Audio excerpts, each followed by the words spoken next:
Watch the ride. Hey everybody, I'm going for a ride. I said I needed to do this. It's ridiculous how little I ride these days compared to what I used to. It makes me super sad, but I have to just work a lot. But today the country roads have got my name all over them. I need this. And I'm going to tell you about a very good friend of mine and some funny stuff. And you know, I owe this guy quite a lot. It's quite funny, really.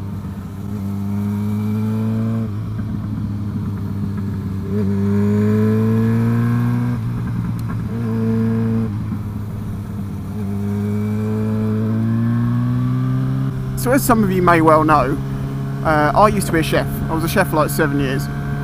About a year after I started working for the company, this guy came to work for us, and I started out in the bar, but I ended up in the kitchen working with him and the rest of the team.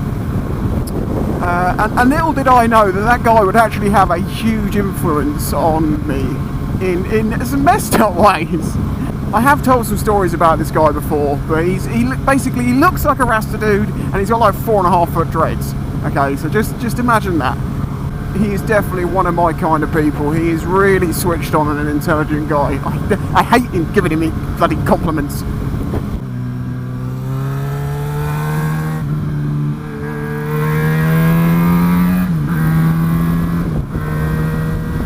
The only thing that kept me in that job as long as I was there was the people, and particularly, as I say, this one guy, this friend of mine. Now, who I was when I went to that pub was not very confident, pretty shy, had very little self-belief, pretty down on myself about a lot of stuff.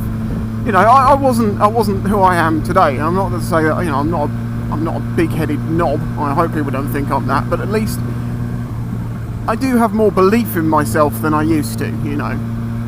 Through all the time of working with this guy, he used to just wind me up, because I was a pretty calm guy. I did not really get angry very easily, and he used to try and wind me up all the time. And it didn't really work.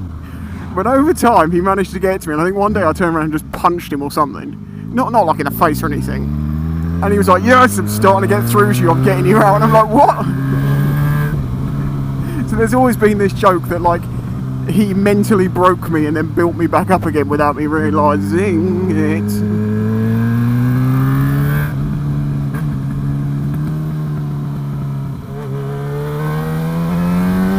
I've made jokes and said that he was kind of like V to me, you know, like V Vendetta V, but he was in prison with me. You know, as things progressed with YouTube, he saw more to it than I did, really. I was just like, you know, I was having fun with it, and he was like, well, have you monetised your videos yet? And I'm like, no, what's the point? And he's just like, oh, you're an idiot. And I'm like, what do you mean I'm an idiot? He goes, no, you got to monetise them. You know, he said, people like what you're doing, you don't know where this is going to go. It was stuff like that. He was very ahead of the curve, and he was always very supportive of it. He was supportive, not in a complimentary way, more called me a freaking idiot every time I didn't do something I should have done. You know, he's the sort of person that tells you everything that you need to know, not what you want to hear. As anyone knows who's worked in a particularly crappy job, if you've got a close team that you actually get to spend time with and, you know, interact with throughout the day, you become really good friends. These are quite often a little bit false as relationships, sort of friendships, because they tend to fall apart when you don't work together, because they're just the way that things happen, you know. But there is a few that sort of stay on. And the thing is, we were both very good at our job, so it always worked out better if it was just us working together. But I've been thinking back to the old days of working there, and it's like, I want to appreciate what I'm doing now even more than I am, because it's so easy to just get wrapped up in everything you're doing, and you're so busy to forget that you've brought yourself from that place to here. I mean, I brought myself from 7 o'clock in the morning, Monday morning, after having a long, busy weekend, you know, cleaning extractors. If you've ever had to deep clean an extractor fan from a pub, you'll understand the disgustingness of what we're talking about here. Elbow deep, head inside the extractor, dripping brown, fetid oil of hundreds of burgers and steaks. It's just vile. It turns into like this brown fudge, and what you've got to do is you've got to get it all out of the machine. They've got like drip areas and trays where they're overfilling because the system doesn't even work, and you have to like dig out all the... It's horrible, okay? It's one of those jobs that you only want to do at the end of the day because you just feel so grim afterwards. But they made us do it Monday morning first thing. That's how our week started. when I was doing that shift with him, it was always a really good laugh, and I just look forward to it. This is the thing, a lot of the time it's not the job, it's the people you get to work with. You know, the conversation we'd have with each other on those mornings was just some of the best banter you'd ever have with anyone. Really interesting conversations, because, as I say, we are very similar people. He's an intelligent guy, and he's one of the few people I've found in my life that I can have pretty much any conversation with, and he won't say, I haven't got a clue what you're talking about. He knows a little bit about everything, and a lot about some things, and a lot about some things he really shouldn't know about. Now, chefing friendships can get a little bit extreme. You know, the banter, it very often grows. I'll explain some of the levels of where this got to. So it started out with, you know, just general messing around. We would throw stuff at each other, and this is something that progressed. First it was throwing like teaspoons at each other, and I'm talking full pelt. You are trying to cause damage. This did later progress to throwing steak knives at each other. I'm being serious. Across the kitchen, just buzzing steak knives. I remember actually one time that one of the waiters threw a steak knife at me because he'd seen us doing it, and oh my god, I just turned around and was like, what the hell are you doing? And he's like, oh, you know, such and such does it. And I'm like, yeah, but you're not him. You know, you have to get to a pretty good trust level with someone before you don't mind them throwing a steak knife at you. There's just so many funny little stories. That's the thing, is I remember these stories as being the only thing worthwhile coming out of doing that chef's job for that long. I mean, and it's stupid stuff, like the morning, I think it was an extract cleaning morning, and the back door was one of those fire escape doors, but you could only open it from the inside, and it was also an auto closing one, and basically we got locked out in the morning. Everyone else was asleep because it was so early. We ended up having to break in to the pub, even though we just knocked ourselves out a bit. And it was surprisingly easy. I suppose when you know the weaknesses of a building, and you know the window frames that never really work and stuff like that, it becomes quite a lot easier to break in. But I've got this picture of him somewhere hanging upside down through the window. Now things did get a little bit more extreme, and I have talked about this before in the past. It's a long story really, well kind of, but I'm going to make it short. We were messing around, he was cooking by the fryers, he was annoying me, he was saying something, I wanted him to shut up.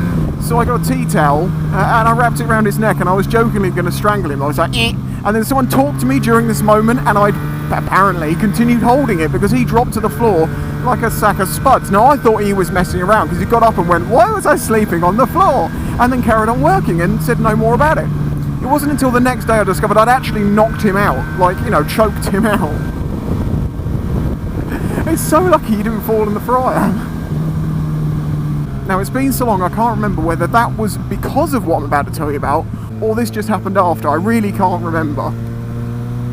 But basically I was juggling tomatoes, I think it was. And as you know, as chefs, you use knives a lot. You actually get quite good at using a knife, you know. We were not bad at throwing knives into the fence held back. Steak knives are great for learning to throw knives. Not really, they're really badly weighted, but yeah, you make do.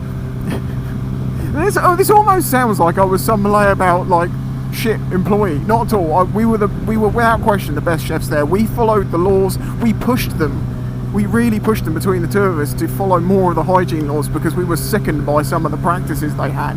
I mean, I can't go into that. I just can't. But let's just say that I followed due diligence and the whole health and safety regime to the word of the law, because it was important to do so, because it was not only your neck on the line but your team.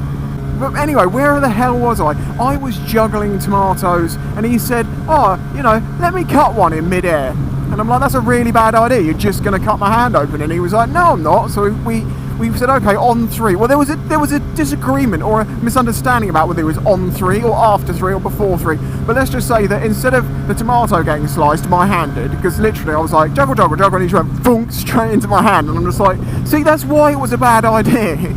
Like, not anger or anything like that, he just hacked my finger open. I'm trying to think of some of the other ones. The Spartan workout. He was doing Spartan workout with another guy that worked at the pub. You know, when the 300 came out, they were talking about the Spartan workout, what these guys did. You know, because they never really mentioned that they used a lot of, like, black pen in between the abs. shading, you know, but whatever. It was the Spartan workout they did, and they were doing this, and he'd done some ridiculous day of lunges. And it was because of who he was, this just had to happen. I knew that somehow in the day he'd annoy me enough that I would need to punch him in the leg. In the end, it didn't really come. He didn't really do anything. I just thought of any excuse and then punched him straight in the leg and levelled him. Don't worry, I always got as much back as I gave. You know, bruising, burns, that was a classic one. Just having something really hot and just going on your hand, just not looking. You're like, you son of a bitch! There's a million more stories and many that I can't tell, but this is the reason I'm telling you about this is because to realise that, well, one, it's not about where you work, it's who you work with. And it's also to just say thanks to this guy, because he doesn't realise, although he was trying, as I say, he was kind of like me, he was trying to break me out of my shell by breaking my spirit, bringing out the evil. And it was a very, very pivotal moment in my life. And he really did. He was the best person to have around and give me advice and push me in the direction. Because if it wasn't for him, I'd probably still be in that pub. Oh my god, that dead badger was... Oh, that was ripe. I haven't smelt that since last summer. You know, there were so many things along the years that I just wanted to quit that job for. And I just always was too scared, because it was like, oh, yeah, but, you know, how am I going to get another job? What am I going to do for money? Blah, blah, blah. I was really down on myself. And he built me up through the years, as I say, and helped bring me out of myself. I'm not saying that he's completely responsible for everything I've ever done. He said the right things at the right time and pushed me in the right ways.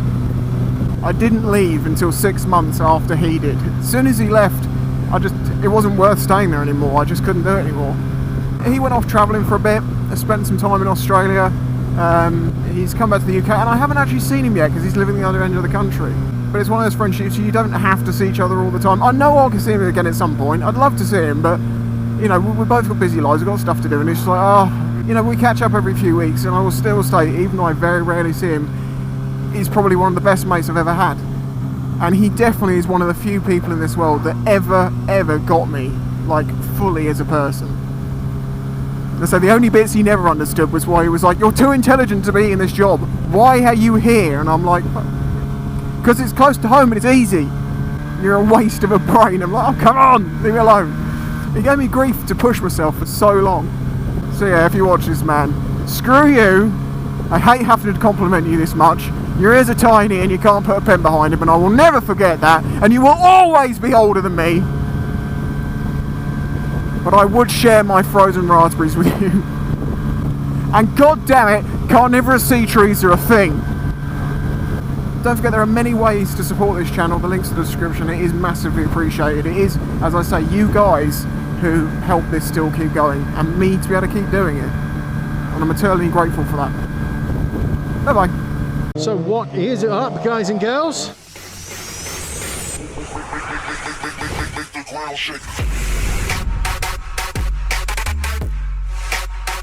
Halloween coming at ya. I'm new to riding and motovlogging, so I'll be bringing you ride-outs, bike meets, giveaways and opinions. I would be massively grateful if you'd check out the channel.